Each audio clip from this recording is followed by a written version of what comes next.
Did you know that Chevy built cars so wild, so ahead of their time, that they locked them away instead of putting them on the road? Hidden prototypes, futuristic muscle machines, and concepts that could have changed the game forever. Yet, they never made it past the auto show lights. Today, we're cracking open that secret vault and looking at 10 legendary Chevrolets that never got the green light. Buckle up, because this is the Chevy history you were never meant to see. 1963, Chevrolet Testudo. Firstly, we'll jump into one of the wildest concept cars Chevy ever lent its name to, the 1963 Chevrolet Testudo. Imagine the Geneva Motor Show, 1963. All eyes are on Bertone's stand. Out rolls a futuristic shape, designed by a 25-year-old Giorgetto Giugiaro, a man who would later shape icons like the DeLorean and the Volkswagen Golf. But here, his canvas was a Chevy Corvair chassis. The drivetrain stayed mostly stock, a 2.4-liter flat six, pushing a modest 81 horsepower. On paper? Meh. But with the engine sitting over the rear axle, traction was actually solid, and the balance under braking was surprisingly good. What grabbed everyone wasn't the numbers, it was the shape. A crease wraps the body like a turtle shell, hence the name Testudo, Latin for turtle. Think about it. A car with a full glass canopy that tilted forward, wraparound windshield, flush pop-up headlights, and even polycarbonate taillights hidden in the bumper. In 1963, this was space-age stuff. Inside, the story only got weirder. Instead of a standard gauge cluster, instruments sat in an inverted L shape. The steering wheel? Rectangular. The seats reclined so far back that you practically had to lie down to drive it. Now here's the fun part. This wasn't just a showpiece. Giugiaro actually drove it around Turin. One evening, he pulled up to Fiat to pick up his wife. The car caused such a scene that hundreds of employees swarmed it, and Giugiaro literally couldn't get out for 20 minutes. But, of course, drama followed. During a film shoot, the Testudo was smashed in a crash with another Bertone concept. Bertone shelved it, letting it collect dust until the early 1990s when it was finally restored. Fast forward to 1996, Pebble Beach Concours d'Elegance and the Testudo stunned a whole new generation. Then, in 2011, it crossed the auction block for over 336,000 euros, roughly $500,000. Before we continue into Chevy's vault of forgotten legends, make sure you hit that subscribe button and turn on notifications. That way, you'll never miss our deep dives into the cars almost erased by history. 1962, Chevrolet Corvair Monza GT. Okay, for the second car, let's rewind 1 year earlier to 1962, and Chevy had another mind-bender up its sleeve, the Corvair Monza GT. This car was engineered in a wind tunnel, something almost unheard of at the time for a GM concept. The whole body was sculpted for aerodynamics, with flowing lines that looked like they'd been poured from molten metal. Here's the jaw-dropper. Unlike the production Corvair, the Monza GT flipped its engine layout. Instead of hanging behind the rear axle, that air-cooled flat six was moved ahead of the transaxle, making it a true mid-engine sports car. Let's pause here. A mid-engine Chevy in 1962? That's 50-plus years before the Corvette C8 finally went mid-engine. Power came from a 102-horsepower Turbo Air 6.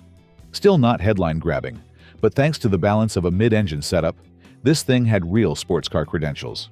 Plus, it wasn't riding on standard Corvair suspension. Nope. Fully independent, double wishbones, completely adjustable. The Monza GT had a full forward-hinged glass canopy, giving total access to the cabin. Seats didn't move. Instead, pedals and controls adjusted to the driver. The dash had a crackle finish to kill reflections, and gauges angled toward you like a fighter jet cockpit. In fact, the whole thing felt more like aviation than automotive. Even the rear had drama. The clamshell engine cover stretched halfway down the car's body. Twin exhausts exited through the rear fenders, and the front-end styling hinted heavily at the Corvette Stingray to come. Look at it long enough, and you can clearly see DNA that ended up in the '68 C3 Corvette. The Monza GT made its debut at Elkhart Lake in '62, then hit the New York Auto Show the next year. Crowds loved it, but GM never greenlit production. Still, its styling lived on. 1964, Chevy II Supernova. Sliding in at number 3 is the 1964 Chevy II Supernova. It's April 1964. The New York Auto Show is buzzing, and Chevy rolls out this sleek fiberglass concept. But right across the hall, Ford drops the Mustang bombshell. Boom! The Mustang became the star of the show, and the Supernova, as sharp as it was, got pushed into the shadows. Still, the Supernova was no slouch. Built on a Chevy II Nova chassis, it stretched 7 inches longer and sat 6 inches lower, yet kept the same 110-inch wheelbase. That gave it proportions that looked crisp and muscular without feeling bulky. Think of it like a compact Riviera, because honestly, the resemblance to Bill Mitchell's Riviera design wasn't just coincidental. It was deliberate. Check out that windshield, raked back at a dramatic 60 degrees. The rear? Deep-set glass framed by flying buttress C-pillars. If that sounds familiar, it should. Chevy rolled out a similar look just 2 years later on the '66 Chevelle Sport Coupe. Get this, it wore fire frost silver paint, the same high metallic finish usually reserved for Cadillacs. The kind of paint job that shimmered under show lights and made you stop in your tracks. No door handles either. Chevy went full show car trick mode. Hidden buttons in the window moldings fired electric solenoids to pop the doors. Pretty slick for the mid-'60s. The Supernova didn't vanish without leaving fingerprints. While it didn't inspire the Camaro directly, which came 2 years later with a totally different look, it absolutely influenced the second-gen Chevy II Nova in '66 and '67. Those crisp, tailored lines? That's Supernova DNA. Even the four-door sedans carried a hint of that elegance. The irony? One of the most handsome show cars Chevy ever built never made it to production. Speaking of cars ahead of their time, wait till you see what came next. Chevy decided to throw aerodynamics into the mix, and the result? 1967 Chevrolet Astro I. At number 4, fast forward 3 years to 1967, New York again. The crowd gathers. Chevy pulls the sheet off the Astro I, and jaws drop. This car looked like it got lost on the way back from 2080. The whole idea behind the Astro I was simple. How far can you push aerodynamics without making a car ugly? The answer? Pretty darn far. The fiberglass body was shaped to slice through the air with smooth, flowing lines. Gone were the boxy edges. This was sleek. This was space age. Here's where Corvair steps into the story again. Seems like every wild Chevy concept of the '60s circled back to the Corvair. Why? Its rear-mounted air-cooled engine gave designers freedom. No radiator in the nose meant they could drop that front end as low as they wanted. The car stood only 35.5 inches tall. That's a full foot shorter than a '68 Corvette. Now, let me hit you with some numbers. The engine was a little 176 cubic inch flat six, but don't let that fool you. Aluminum block, steel sleeves, single overhead cams, hemispherical heads, triple Weber carbs. Output, 240 horsepower. That's 1.4 horsepower per cubic inch. For perspective, that's wild for 1967. Forget doors, the Astro I didn't have them.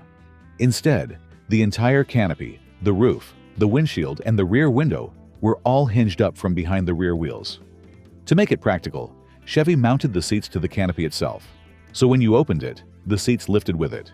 Slide in, drop the canopy, and suddenly you're in a cockpit that looks more like a fighter jet than a car. Let's not forget, it had legit safety thought out too. A forged aluminum windshield header doubled as rollover protection. Fuel cell tucked in the side sill. Even boxed frame rails added rigidity. Now, you're probably wondering, did any of this make it to production? Sort of. Some styling cues, like the flowing fastback silhouette echoed in later GM designs. But the Astro I itself?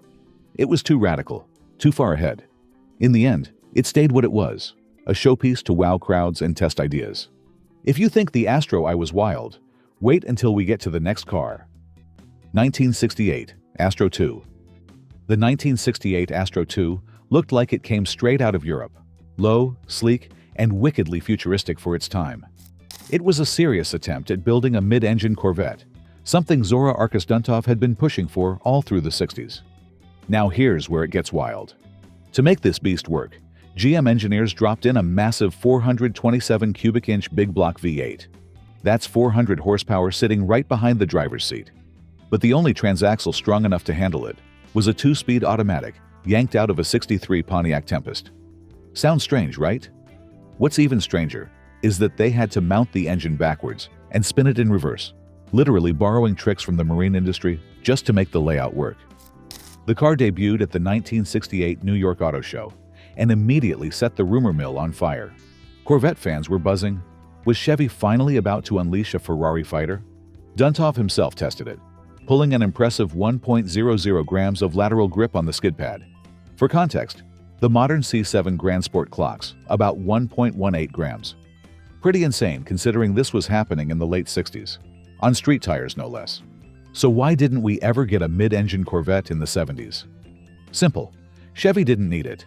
Corvettes were selling like hotcakes. GM wasn't about to gamble millions on retooling factories when they were already raking in cash. From a business perspective, it made no sense.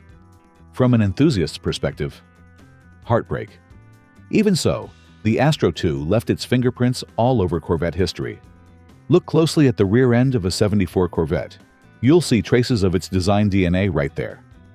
1969 Astro III. At number 6, meet the 1969 Astro III.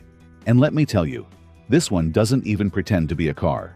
It looks like a private jet with training wheels.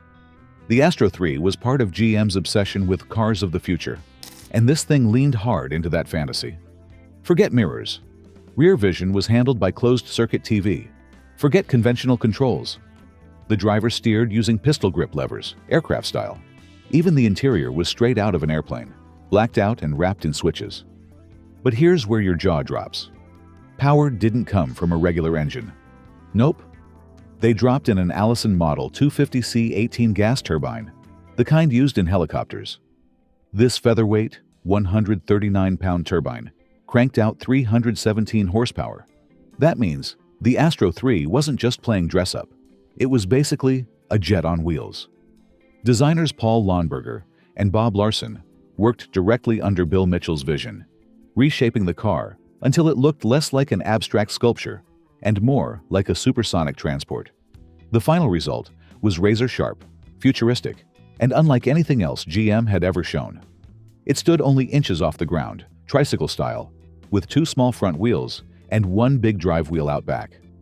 Now, if you're thinking 3-wheeled cars usually spell disaster, you're right. Most handled terribly, with rollover risks baked into the design. GM's engineers knew this, so they tried to balance the Astro III's center of gravity as low as possible. Whether it worked long-term, we'll never know. The car was never meant to be a road-going prototype. Still, think about how radical this was for 1969. GM even pitched it as a high-performance machine for restricted access highways of the future. In other words, roads that didn't exist yet. 1983, Chevrolet Ramarro. At number 7, we've got one of the wildest Corvette experiments ever, the 1983 Chevrolet Ramarro. Now, imagine taking the all-new 4th-gen Corvette, fresh off its debut, and handing it over to an Italian design house with zero chill. That's exactly what Chevy did with Bertone. They'd worked with Bertone before, but never on a Corvette. This was their first swing, and they flipped the script. Bertone shortened the overhangs, dropped the front end, and gave it a slicker, more European vibe. But they had to shove the radiator in the back just to make the nose low enough. The big V8 stayed put up front, but the whole cooling system? Relocated. That's the kind of wild engineering that gets you double takes on the show floor. Slide the door up front, hop in like a spaceship pilot, and you're good. It was part futuristic, part practical, and totally bizarre. But the real shocker was the inside. Bertone went all in on the name Ramarro, which in Italian means green lizard. No actual lizards, don't worry, but the interior looked like one just shed its skin in there. The seats weren't even traditional seats. It was basically a wide sculpted bench, covered in reptile-textured green leather, split down the middle by a tall console packed with controls. Remember, this was the early 80s, way before giant center consoles became standard. The concept sat on the actual chassis from the C4 Corvette that Chevy had just paraded around the Geneva Motor Show for the European press. Chevrolet literally handed Bertone that car, along with a brand new port fuel injection V8 from the upcoming 1985 model. When it hit the 1984 Los Angeles Auto Show, it caused a stir. Critics loved the gutsy design, and in 1985, it even won Auto and Design's Car Design Award for its bold ideas. Sure, it was never destined for production, but Bertone proved the Corvette could wear an exotic Italian suit without losing its soul. All right, buckle up, because the next car ditches the V8 bravado and dives headfirst into high-tech wizardry. 1984 Chevrolet Citation IV. At number 8, we've got the 1984 Chevrolet Citation IV. Now, don't roll your eyes at the Citation name just yet. I know what you're thinking.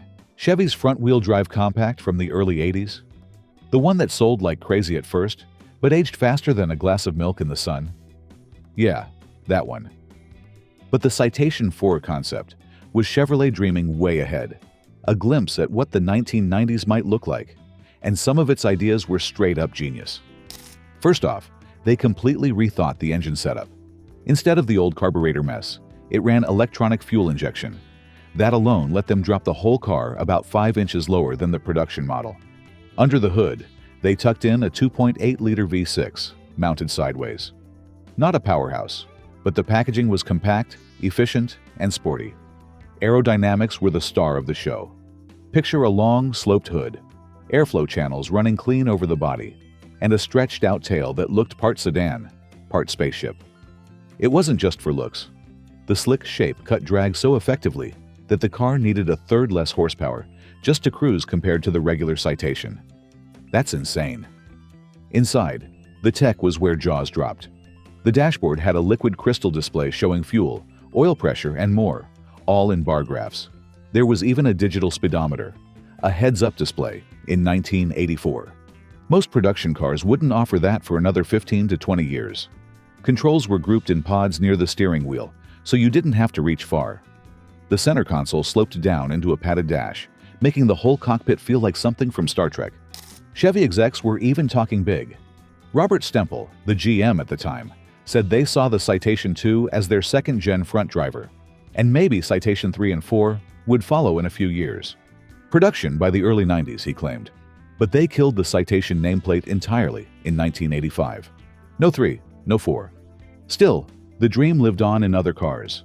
That low hood line, the digital dash ideas, the pod-mounted controls, they trickled into production models years later. 1987 Blazer XT1. At number 9, we're rolling right into the 1987 Chevrolet Blazer XT1, a concept that hit the floor at the Chicago Auto Show. Now, you might be thinking, all right, just another late 80s boxy SUV. Nope, this thing was way ahead of its time. Under the hood, Chevy dropped a 4.3-liter V6 with 202 horsepower, paired with an electronically controlled 4-speed automatic. Respectable for the era, but the real headline wasn't the engine, it was the drivetrain. This rig had 3 electronically controlled differentials that could push up to 80% of the power to whichever axle had the best grip. Add in 4-wheel steering, and suddenly this tall, square SUV could pivot with a turning radius of just 14 feet. That's tighter than a lot of compact cars back then.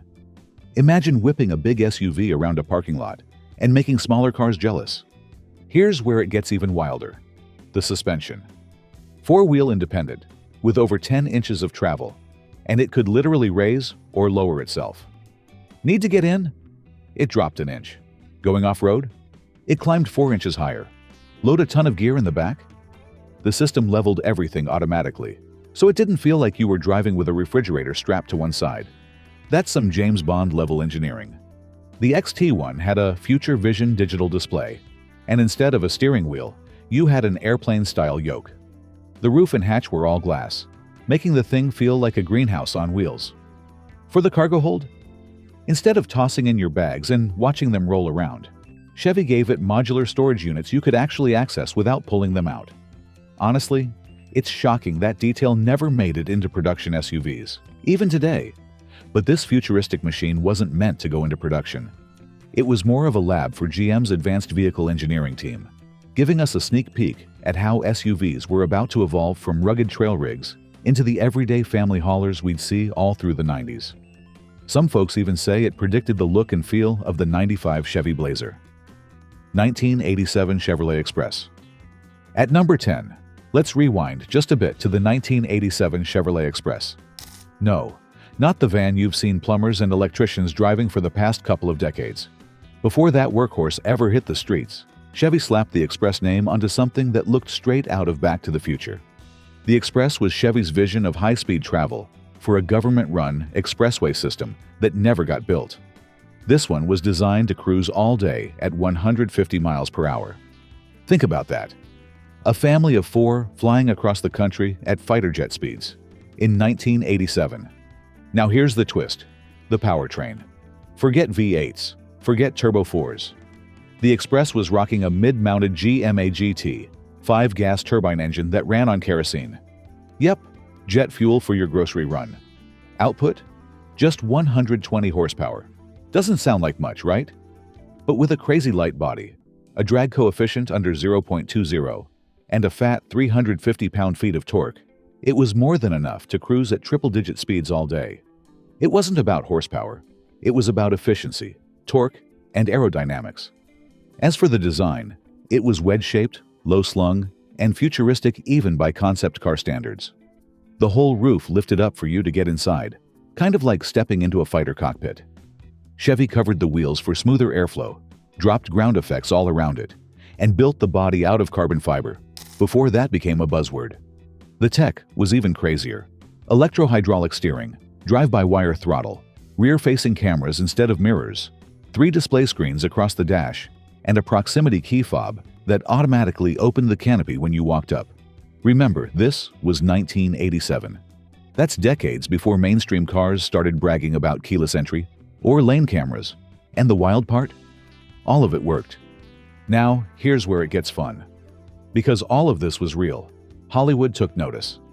When Robert Zemeckis and the crew were building their vision of 2015 for Back to the Future Part 2, they plucked the Express straight off Chevy's concept floor and threw it into the background of Hill Valley. But let's get honest here.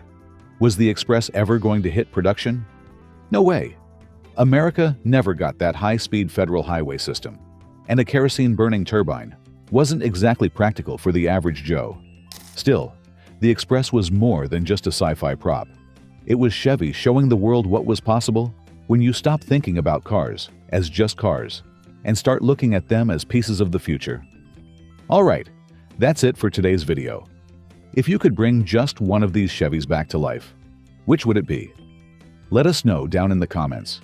And if you enjoyed this ride through Chevy's secret past, give this video a like, share it with your car-loving friends, and subscribe for more stories of the greatest cars that almost were.